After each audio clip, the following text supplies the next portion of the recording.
வணக்கம் நேர்களே, இது ஷர்மிளா டாக்கீஸ். நான் உங்கள் டாக்டர் ஷர்மிளா. ராஜஸ்தான்ல நடந்த ஒரு பரபரப்பான சம்பவத்தை பத்தி தான் இன்னைக்கு நம்ம பார்க்க போறோம். இன்னைக்கு சமூக வலைதளங்கள்ல ஒரு வீடியோ வைரல் ஆகுது. அதாவது ராஜஸ்தான்ல நகாவ் டிஸ்ட்ரிக்ட்ல இருக்கக்கூடிய ஒரு கிராமத்துல புருஷன் பொண்டாட்டி தகராறுல இந்த கணவர் என்ன பண்றாரு, தன்னுடைய மோட்டார் சைக்கிள கயத்தை வச்சு அந்த மனைவியை கட்டி தர தர தர தரன்னு அந்த கிராமம் பூரா இழுத்திட்டு போறாரு. அந்த வீடியோ 40 செகண்ட் வீடியோ கிளிப்பு நீங்க அதை பார்த்தீங்கன்னா அப்படியே நெஞ்செல்லாம் பதப்பதக்கும்.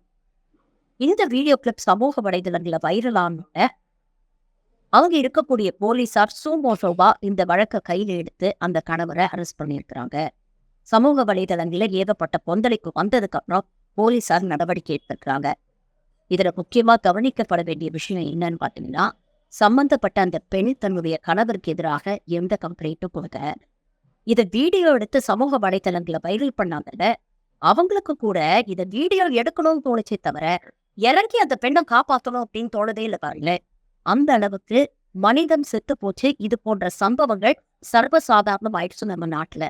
தினம் இது போன்ற சம்பவங்கள்ட நம்ம நியூஸ்லயும் சமூக வலைதளையும் பாக்குறதுனால ஏதோ ஒரு விதத்துல இதெல்லாம் ரொம்ப ஈஸியா அக்செப்ட் பண்ணிக்க ஆரம்பிச்சிட்டோமோ அப்படின்னு தோணும். இதுக்கெல்லாம் முக்கிய அடிப்படை காரணம் என்னன்னு பாத்தீங்கன்னா, அரசாங்கம் பெண்களை எப்படி பாக்குது, பெண்கள் சம்பந்தப்பட்ட விஷயங்கள்ல அரசாங்கம் எப்படி செயல்படுது அப்படிங்கிறது. குறிப்பா கடந்த 10 ஆண்டுகள்ல பாத்தீங்கன்னா பெண்களுக்கு எதிரான வன்கொடுமைகள் நாடு பூராவே அதிகரிச்சு. அதுவும் குறிப்பாக பாஜக ஆளக்கூடிய மாநிலங்கள்ல இது போன்ற சம்பவங்கள் இன்னும் அதிகமா நடக்குது அப்படின்னு சொல்றோம்.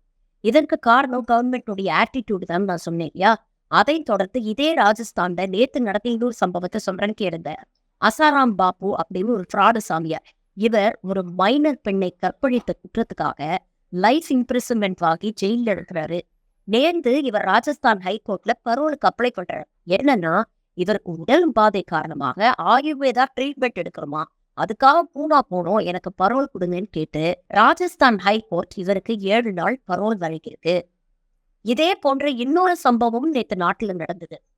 குர்மீத் ராம் ரஹீம் அப்படின்னு சொல்லி இன்னொரு ஃப்ராடு சாமியார், ஹரியானா மாநிலத்தை சேர்ந்தவர். இவர் மேல இருக்கக்கூடிய குற்றச்சாட்டு என்ன பாத்தீங்கன்னா, தன்னுடைய ஆசிரமத்துக்கு வந்த பெண் சீடர்களை கற்பழிச்சிருக்கிறாரு. போலீஸ்க்கு போவேன்னு சொன்னவங்க கொலை பண்ணுவேன்னு மிரட்டி இருக்கிறாரு. இது போன்ற சம்பவங்களை வெளியிட்ட ஒரு ஜேர்னலிஸ்ட கொண்டே புதைச்சிட்டாரு. இது போன்ற குற்றங்களுக்காக கிட்டத்தட்ட 20 ஆண்டுகளுக்கு மேல சிறை தண்டனை வாங்கி இவர் சிறையில இருக்கிறாரு. ஆனா இவர் சிறையில இருந்ததை விட பரோல்ல வெளியில இருந்ததுதான் அதிகம்.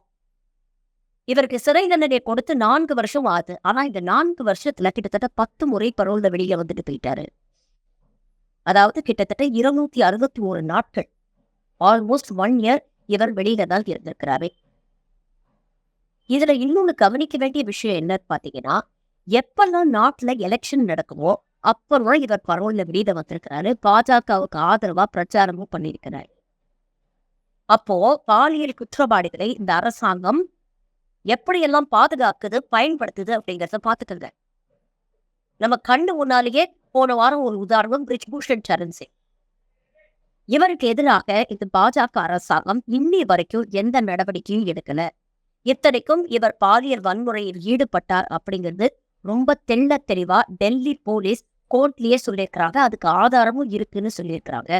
ஆனால் இவரால் பாதிக்கப்பட்ட ஒரு ஒலிம்பிக் சாம்பியனான தினேஷ் போகட் எவ்வாறு நடத்தப்பட்டார் அப்படிங்கிறதையும் நாம பார்த்தோம். எந்த அளவுக்கு அசிங்கப்படுத்தப்பட்டார், அவமானப்படுத்தப்பட்டார், கேரக்டர் அசாசினேஷன் பண்ணாங்க, காங்கிரஸ் உடைய கைகூலினாங்க, அரசியல் பண்றாங்க, பொய் சொல்றாங்க அப்படின்னு ஒரு பாலியல் குற்றவாளியை காப்பாற்றுறதுக்காக ஒரு பெண் அசிங்கப்படுத்தி அவமானம்.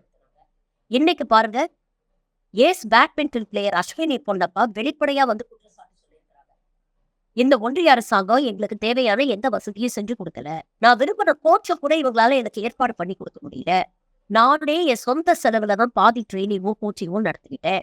எப்படி இருக்கும் பொழுது இந்தியாவுக்கு எப்படி ஒலிம்பிக்ஸ்ல மெடல் வரும் அப்படிங்கிற கேள்வியை கேட்டிருக்கிறாங்க.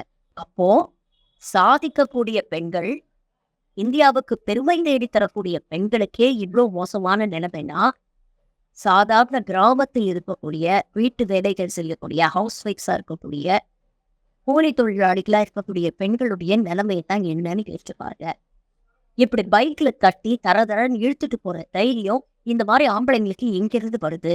நாம என்ன பண்ணாலும் பரவாயில்ல, இந்த பெண்கள் எல்லாம் சும்மா இருப்பாங்க, நம்ம மேல கேஸ் போட மாட்டாங்க, அப்படியே கேஸ் போட்டாலும் நம்ம பார்த்துக்கலாம், இந்த அரசாங்கம் தான் இருக்கே, நமக்கு சப்போர்ட் பண்ணுதே அப்படிங்கிற மெசேஜ் தானே இது போன்ற ஆண்களுக்கு போகுது. பேட்டி பச்சாவ் பேட்டி படாவும் வாய்க்கிலேயே பேசினா மட்டும் போதாது. நேஷனல் கமிஷன் ஃபார் விமன் அப்படின்னு ஒண்ணு ஏற்படுத்திருக்கிற விமன் அண்ட் சைல்டு டெவலப்மெண்ட் மினிஸ்ட்ரின்னு ஒண்ணு இருக்கு.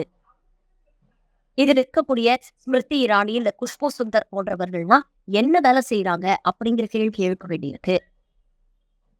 எதிர்கட்சிகள் ஏதாவது ஒரு பிரச்சனை பண்ணா ஓன்னு சமூக வலைதளங்களை அவர்களுக்கு எதிராக குரல் கொடுக்கக்கூடிய குஷ்பு ஸ்மிருதி இரானி போன்றவர்கள் உங்கள் கட்சி ஆடக்கூடிய மாநிலங்கள்ல இது போன்ற குற்றங்கள் நடக்குதுன்னா ஏன் வாய் முடித்து மௌனியா இருக்கீங்க?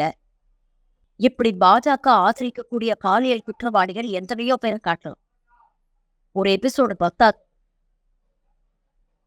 அப்போ உண்மையிலேயே நாட்டில் இருக்கக்கூடிய பெண்களை பாதுகாக்க இந்த அரசாங்கம் என்னென்ன முயற்சிகள் எடுத்துக்காட்டு, அடுத்த தலைமுறைக்கு என்ன பாடத்தை நம்ம கடத்த போறோம்? பெண்ணியம் அப்படிங்கிறது வெறும் பொருளாதார வலிமை மட்டும் கிடையாது.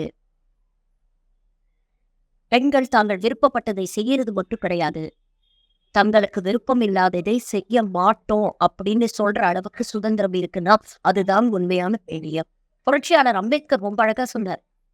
ஒரு சமூகம் முன்னேறி இருக்கிறா அப்படிங்கிறத அந்த சமூகத்தில் இருக்கக்கூடிய பெண்களுடைய வளர்ச்சியை பொறுத்தும், பெண்களுடைய சுதந்திரத்தை பொறுத்தும், பெண்களுடைய பாதுகாப்பை பொறுத்தும் தான் நம்ம அளவிட முடியும்.